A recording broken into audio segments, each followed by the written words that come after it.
முருகப்பெருமான் வழிபாட்டுக்குரிய சஷ்டியில் நாம் பூம்பாறை குழந்தை வேலாயுதரை பக்தி செய்யலாம்.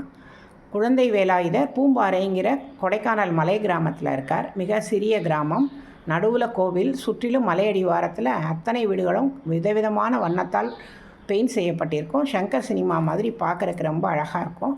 குழந்தை வேலாயுதரனுடைய சிறப்பு என்னென்னா, இதில் பழனியில் முருகனை நவபாஷாணத்தால் செய்த அதே போகர் இங்கே தசபாஷாணத்தால் செஞ்சுருக்கார். அங்கு 9 நவபாஷாணங்கள், இங்கே 10 விதமான பாஷாணங்கள். குழந்தை வேலாயுதர் நல்லா 3 அடி உயரத்தில் 3 வயது சிறுவன் மாதிரி மிக அழகாக இருப்பார். பழனி மாதிரி தள்ளுமுள்ளெல்லாம் கிடையாது. நாம் நல்லா கொடைக்கானல்லேருந்து பைன்மர காடுகள் வழியாக இயற்கையை ரசித்து கொண்டே இந்த கோவிலுக்கு நாம் போகலாம். மிகவும் அழகான கோவில் பூம்பாறை குழந்தை வேலாயுதர். நாளன் செய்யும் வினைதான் என் செய்யும், என்னை நாடி வந்த கோளன் செய்யும் கொடுங்கூற்றன் செய்யும் குமரேசர் இரு தாளும் சிலம்பும் சதங்கையும் தண்டையும் சண்முகமும் தோளும் கடம்பும் கண்முன்னே தோன்ற பெரியன். முருகன் திருவடிகளே சரணம். எல்லாரும் நல்லா இருக்கணும். முருகப்பெருமானே.